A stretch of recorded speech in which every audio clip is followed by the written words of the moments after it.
Hey everyone, and welcome back. We are almost finished with our journey through Pokemon Blue.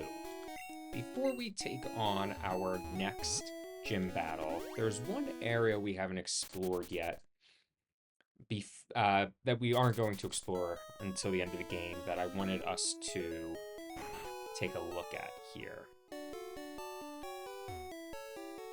So we used our old friend Fly Guy to take us to Cerulean.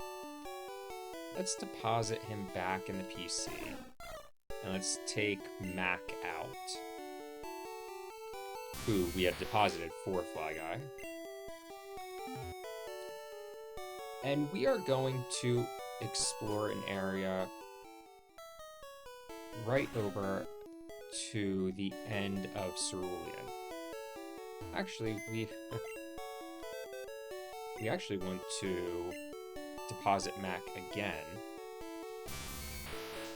because I believe we're going to need our friend True Friend to help us make our way to this area. So if you remember, in Cerulean City, we initially needed to get cut in order to make it past after this guard and make it over to the eastern end of the city. So if we head all the way to this eastern portion here, we're going to use cut on this tree. Again, I really wish that they had just made that permanent, that as soon as you cut it, it's gone. Maybe there's some sort of soft lock issues with that, or something I'm not realizing, but that would have been pretty convenient. Anyway, so we couldn't get to this area before because we needed to have the Surf HM. But now that we have it, we're going to be able to make it down on this river. No, not Meowth. We're going to use Squirt. We're allowed to surf now on this river. And if we head all the way down south, past the Pokemon Center that we remember, past the entrance to the cave, we can now get onto this little walkway. First, there's a Pokemaniac who we can fight. The Pokemaniac sprites, I think they're one of the better ones in the game. Oof. Rhyhorn, I don't know about being much better sprites in the game. Alright, let's put our friend Eggbomb the Third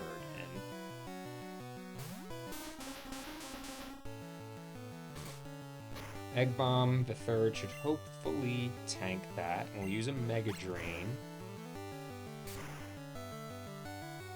Great.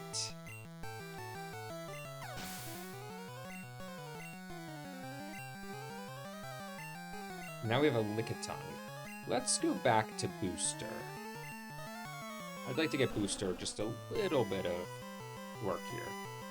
This Lickitung sprite, it's so funny that I can't believe that the sprite here for the Pokemaniac is so great. And then you have Lickitung, who is arguably one of the grossest sprites in the game.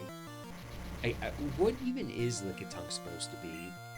Like, I don't even want to be inside the mind of the guy who came up with this idea. Alright. Again, alright, thank you, Booster. The tough thing with Confusion is that the damage you do is based on your own attack stat. So it really hurts a Pokemon like Booster, who has such high attack, but can't do anything with it sometimes. So we are here in the Kanto Power Plant. We're going to switch Mama in front. And the Kanto Power Plant is a cool little area where you can fight a interesting Pokemon at the end. It is filled with electric types. So here you have a Magnemite. This is really, I think, probably the only place that you can catch some of these electric types, like Magnemite. I know Magnemite is available here, clearly. I believe Pikachu Oh wow, Raichu is actually available here at a 5% rate only in blue. We're gonna come back for that item. But if you go in... I'm also not gonna use a repel here, just because... You know, I think we want to save some of the repels. Also, let's just get some of the experience. We could use it. And like I've said for probably the 10th episode in a row now, I can always go and train. Some of the items here, though, are Voltorbs. This is one of the more clever things I think Pokemon's ever done. If you're gonna have a Pokeball Pokemon, you might as well also trick out the player, thinking that, you know, they're picking up an item and it's actually a Pokemon. Again, cautionary tale, be very careful. Well, yeah. Be very careful, though, of, wow, running into an Electrode, but something that will use a self-destruct here that really can end a run in a Nuzlocke. Trust me, it's never ended my run, but it has certainly harmed my run way more than I would have liked. There we go. And that's why we have Mama in front. So there's nothing in this room. I just wanted to show you some of the Electrodes and double check for myself that there was nothing worthwhile. Pikachu spawns at a pretty high rate. It's ironic to say that given how hard it was for us to find Pikachu, to find Mac, I should say, in the Viridian Forest. But yeah, Pikachu spawns at a 25% rate. Raichu, like I said, at 5. Magnemite and Voltorb are the other two very common ones. Instead of Raichu, so Raichu is only found here in Pokemon Blue. Instead, in Pokemon Red, they actually have Electabuzz, who's present.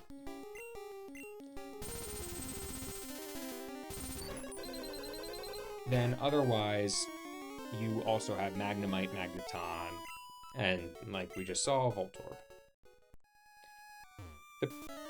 Oh man. We are gonna hit all of these, aren't we?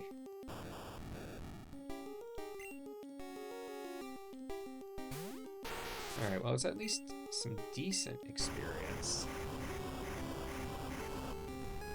But yeah, I'm hoping... So the Voltorb... I was about to say the Voltorb plant. That actually is probably a better name. At least more fitting. So anyway, it's only one floor, which is good because you can bring up a map like I have and sort of see overhead. So one thing I wish some of the more modern Pokemon games even implemented is just some sort of, I don't know, I guess like a map or somewhere that you can see where your character is sometimes. Not that you really need it. You know, certainly you wouldn't have had that in a game like this all the way back when it came out. But now I find like in games like Zelda or some of the Mario games have this, where you can just see your character on the map. It becomes second nature almost, especially when you know an area generally. But it becomes cool to be able to work through it from at least a 2-dimensional perspective, and then also 3. I think you can see now why I put down many repels. You know what? Maybe...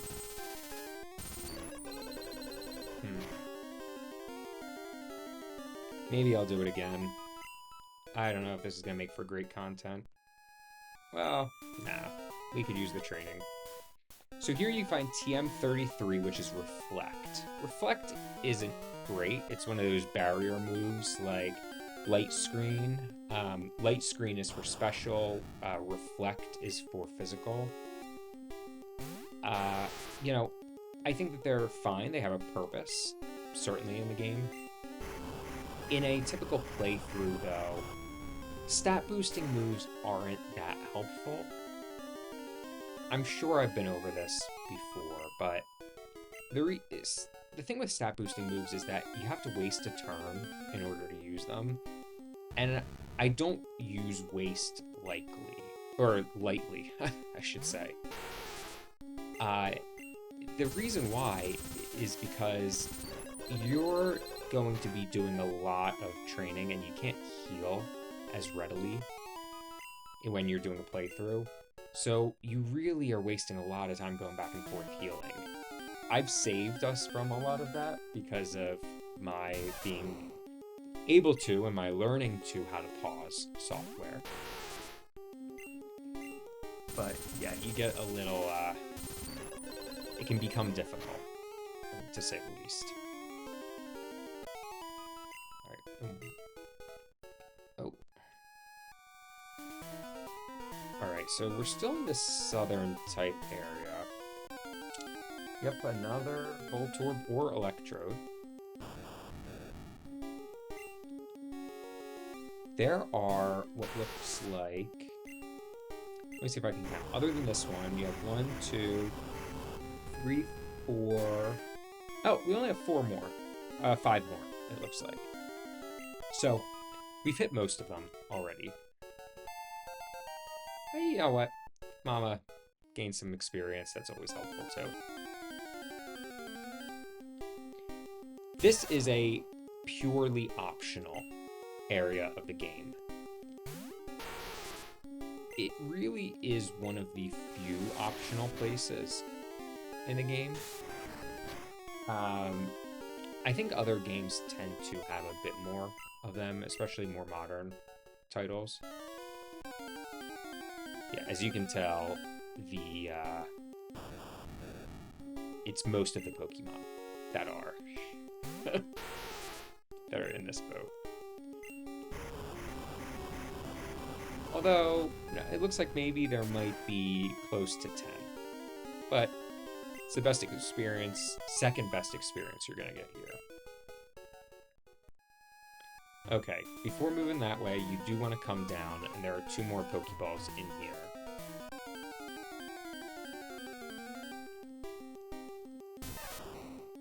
Alright, Pikachu.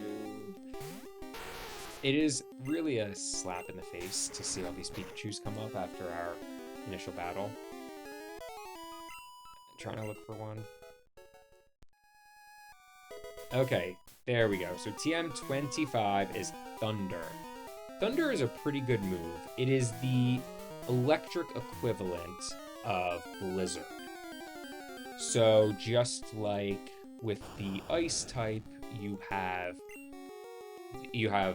Ice Beam, which is a 90 base power, 100% accurate move. You also have the 120 base power, 85% accuracy move. I believe 85% accurate. So stronger but less accurate move. You have that equivalent for the electric type, the fire type, and the ice type in this generation. I tend to think, as a kid, I really loved the added strength. They also were easier to get, the more strong moves. So the stronger moves are Blizzard, Thunder, and Fire Blast. I've found, though, over the years, it's better to get the weaker move that's more accurate. I've never actually done the math on which one is technically stronger. And what I mean by that is when you take a look at the accuracy checks, or not the accuracy checks, but the actual accuracy of the move. What I'm getting at with that is, let's say you have 100 turns and you use, let's say, let's say you use Thunderbolt for 100 turns at 90 base power. Well, then for 100 turns, you will be doing a 90 power attack on your opponent. We're not going to assume that you have any accuracy changes. If, however, you decide over those turns, over those same 100 turns, to use Thunder, well, sure, you will hit a 120 base power move. But, in theory, statistically, you should only hit 85 of those turns. So, you end up getting zeros of total miss on 15% of those turns. The math on that actually should be pretty easy to do. Let's say it's 120 base power times 5. So you end up with 102 as the average base power. That's still higher than 90. So if you want to, based on that math alone, you might say, okay, well, even with that statistical disadvantage, I am better off with just keeping my stronger move. I can't fault you for thinking that way. The reason why, even that with that math, it doesn't change my opinion is because, first off, that 10% base power difference at such a high level, it matters, and certainly you can show me examples where I'm sure it will turn the tide of a battle, but I don't think it is game-changing. The other reason is those misses can be kind of devastating. In a playthrough, your goal is to be fast and to be powerful. And you can't be powerful if you're not landing attacks. So just like we were saying, stat busting or stat buffing moves are not really that helpful in a playthrough. It's the same thing with moves that don't have great accuracy. When they miss, they're not really that helpful, because in that battle, let's say you do let's say you do 2 turns and Fire Blast hits once and misses once. Okay, well, then you actually only averaged 60 base power over 2 turns. And at that point, you would have rather just taken the 290s at that little area, or for that battle. That's a long-winded way of saying that you make your own decision. I believe I've made mine. The last thing I'll add on all of this is that, well, oh man. All right, let's. I thought we would have done a bit more damage, but all right. What I was gonna say, the last thing I'll add is that all of those stronger moves, I should say, only have 5 PP. So you can only use them 5 times. And in a playthrough, that's also not helpful because you're going to have to go back and heal often to replenish them. That's also not really that helpful for something upcoming like the Elite Four, where you have 5 battles in a row. Yes, you can use healing items, but your PP items are very limited to just whatever you pick up in the wild. So, if you have the spot, maybe like on someone like Booster, we might end up putting that on. Oh, and here we go. Here's the Magneton that we were talking about. Someone like Booster, if we didn't have the right slot for it, sure, maybe we end up putting it on. Just as a, potential Hail Mary.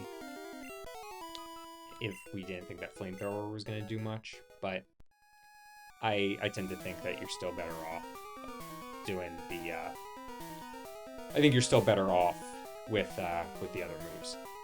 So we're going to save here because you might notice there's a Pokemon standing in the middle of a room. And last time we had a Pokemon just standing in the middle of the room, it was an interesting encounter.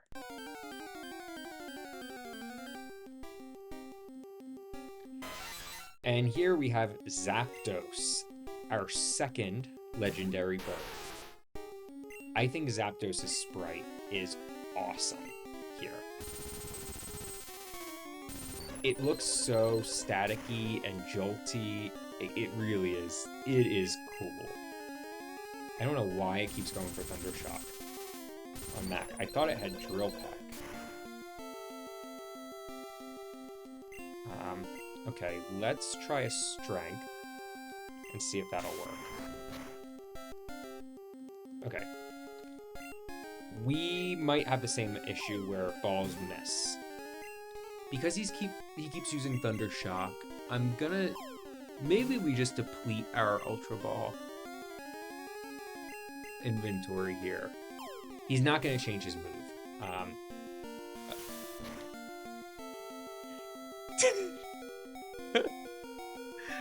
Alright, well, yeah.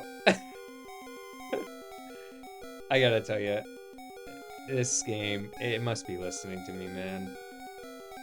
I would love if that's the only drill peck he uses. There we go. Alright, Zapdos was caught. It doesn't even play the music. Ah. Okay. So Zapdos is a legendary bird Pokemon that is said to appear from clouds while dropping enormous lightning bolts. I think we are definitely going to nickname Zapdos here. So Zapdos... let's name Zapdos after its famous move. Let's name it Driller.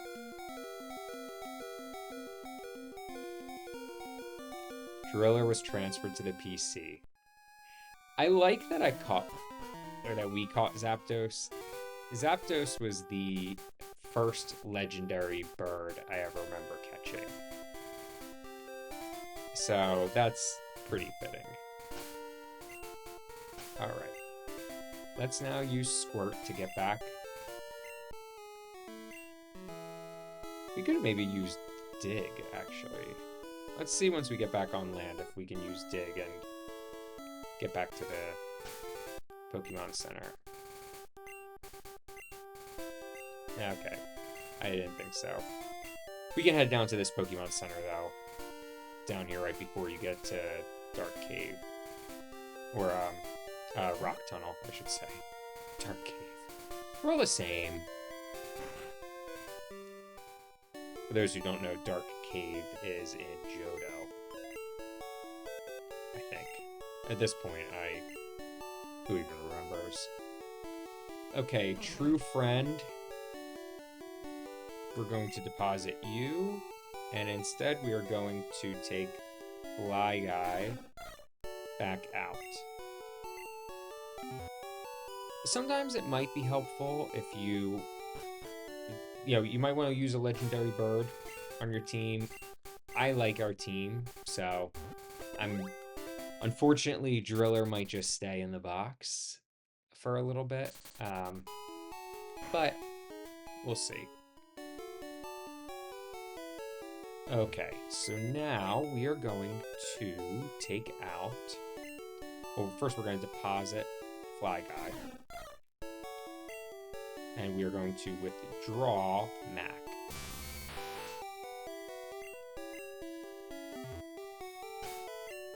And let's switch our team up a little bit.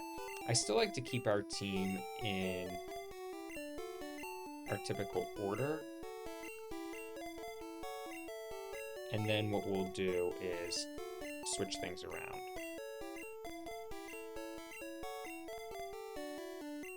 All right.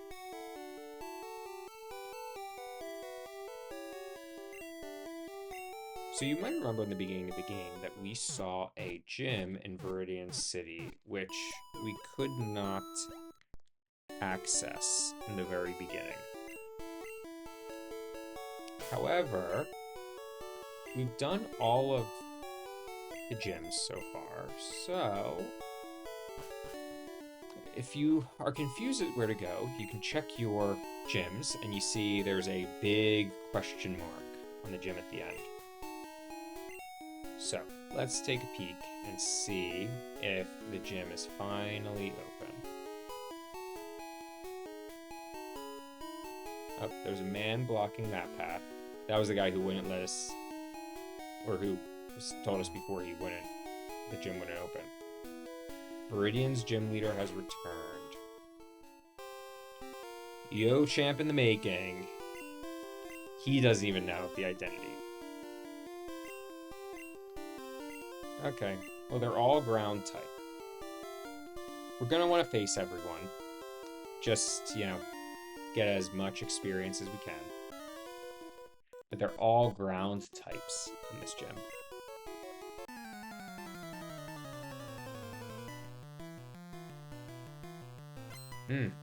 Tamer. We haven't seen many tamers in this playthrough, huh? Of course, they're all ground types. Awesome. I mean, at least we can use Psychic, but...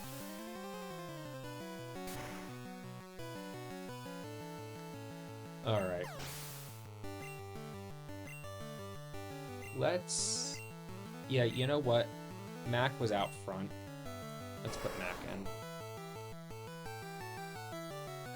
Tauros, I don't think has good special. Tauros is another Pokemon that is really good in this generation, but falls off in later generations. It's just, its attack is superb, its speed is great, and so it gets good crits. Once the crit nerf comes next generation, that a lot of Pokemon really suffer from that. Again, because crits were tied to your speed in this generation. And we can actually switch Mac up front again for this next battle. This trainer just has a Machoke. The gross Machoke sprite. Frog. Karate is the ultimate form of martial arts. Okay, well, whatever you say.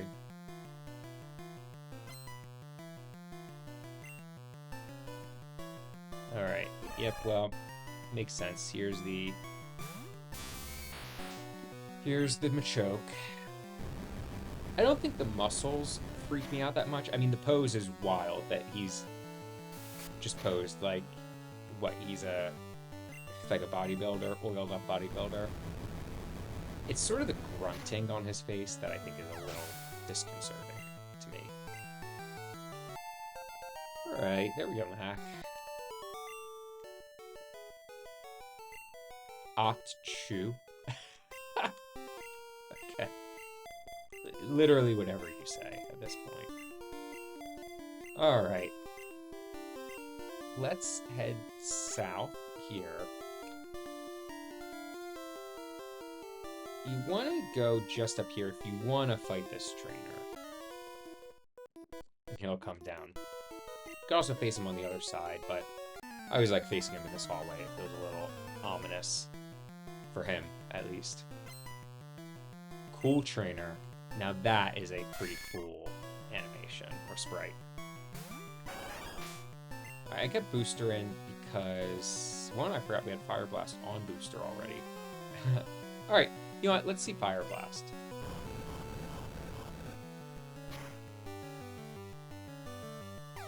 Maybe I take back everything that I just said. But... Let's put Squirt in here. We're gonna want Squirt in against these poison types, too.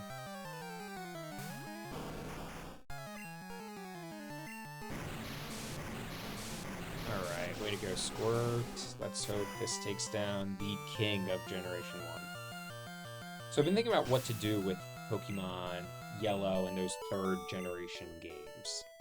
I'm thinking about maybe doing, like, challenge playthroughs with them. I initially had it planned out that I would do a whole nother playthrough, and I just think it's going to be a lot, especially when you just get through the game. So I'm thinking that I will just do a challenge run. There are 3 trainers up here, as you can see, and it leads to somewhat of a dead end. So we're gonna keep hammering away at them, but the Sand Slash also doesn't look great in this gen. Let's see what Blight can do. Oof, okay. Oh, and an X attack. Alright, let's Fire Blast. Alright, Booster. Way to go. Doug Trio. Yeah, let's switch to Egg Bomb the Third.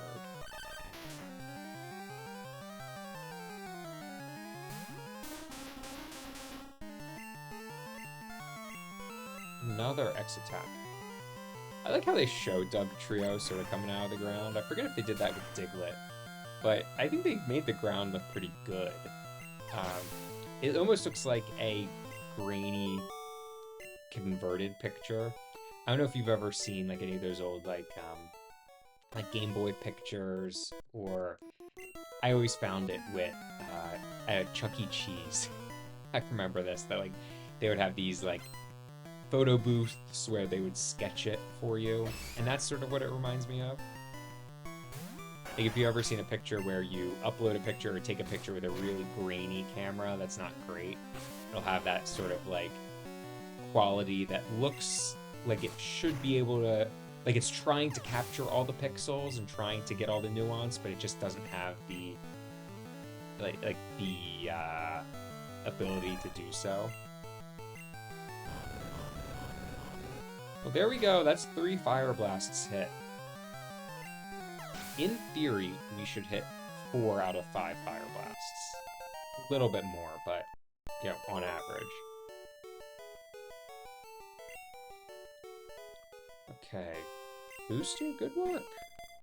I don't know why I treat Booster like the redheaded stepchild. Maybe it's because he does have red hair.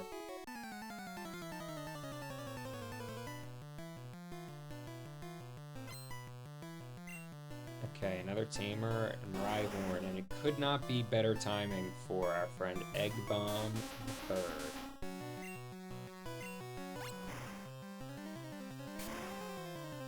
So I keep stats in a side sheet, just because I think it's fun, about, you know, which Pokemon defeat which, you know, which trainer, which ones, how long they've been per episode, etc. It's not perfect, but I think it's just fun to keep track of it. And one of my internal nerdy debates is whether I should count the Egg Bomb and Egg Bomb the Second episodes for Egg Bomb the Third. I don't think I'm going to, but maybe if I keep like a running tab, I will. I do that kind of stuff with like fantasy football too. Like I like to track how many points guys score for me and all. It's, I don't know, it helps, I think, humanize some of it. And, you know, helps me to at least feel like it actually is a, at least in fantasy football, like, you know, I'm keeping my own Hall of Fame credentials. Okay, let's switch you down, our friend. And Meowie, let's get you some battles coming up here. One battle. I'm the Karate King. What is with all these karate guys? Well, like, you would think that maybe they would have a, I don't know, you'd think maybe they would find a way to just keep, like, some of the different trainers. Like, a bunch of cool trainers, or, I don't know. Like, if you're gonna put I guess my point is, if you're gonna put a cue ball in the middle of the ocean, you can't put one here.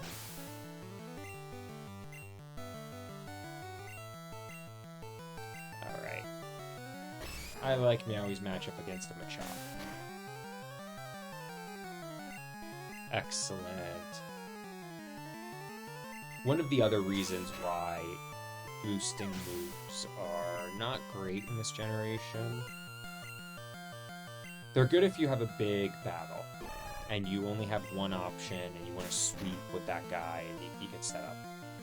But they're not great like Pokemon to Pokemon because the AI in this gen really favors using attack, lowering or you know, boosting moves on the first turn.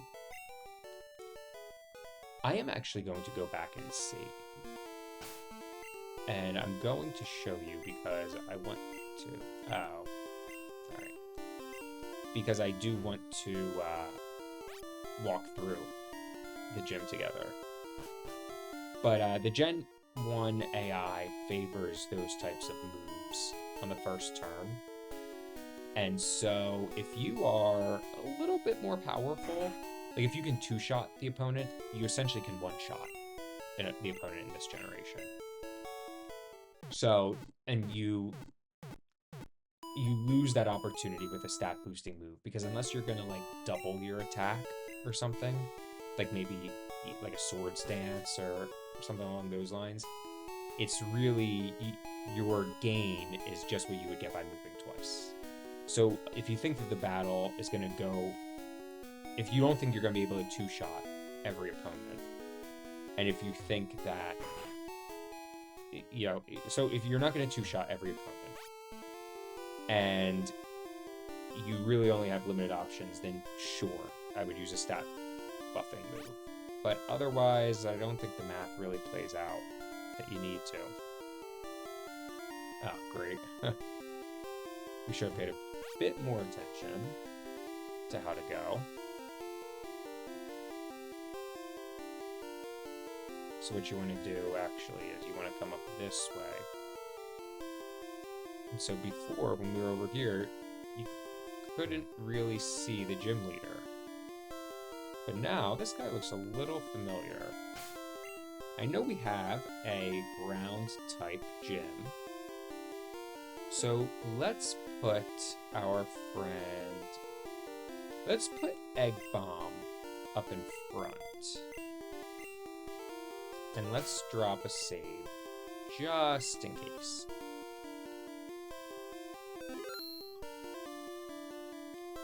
This is my hideout.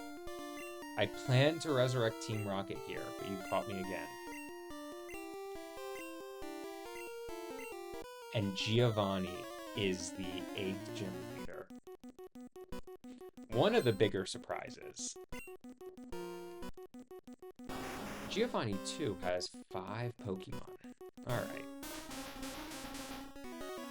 Alright, well, let's see. Your Rhyhorn should go down here to Egg Bomb's grass, quad effective grass type move. There we go. Let's keep Egg Bomb in.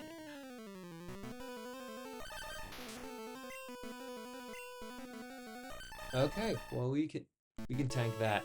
The other thing about the stat moves is that even if they try and lower your attack, like in this case we used special, so it actually did absolutely nothing. Okay, let's actually keep Egg Bomb in for this. Let's use a Psychic. And hope it knocks the Nido Queen out. Yes! Alright, Egg Bomb. I'm feeling an Egg Bomb sweep here. I'm feeling it. We can take a Poison Sting. Come on, Egg Bomb. Nice! Alright. Excellent. You know what? I was gonna say it before, but I hate to take it away from Egg Bomb. The sweep of Giovanni would be nice. But Egg Bomb leveled up. Let's give the last one to Squirt. Squirt knocked out our very first Pokemon in a gym that was a rock ground type. I think it's only fitting it knocks out our last Pokemon in a gym, which is also a rock ground type. And with that, ladies and gentlemen, 5 hits, 5 Pokemon down. The 6th hit, Giovanni.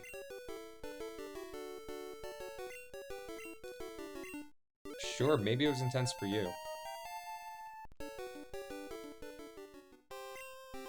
Any Pokemon will obey us. Now we can enter the Pokemon League. We also receive TM27, which I think is funny that he gives you a TM. It's a 1-hit KO. What is this? Having lost, I cannot face my underlings. Team Rocket is finished forever.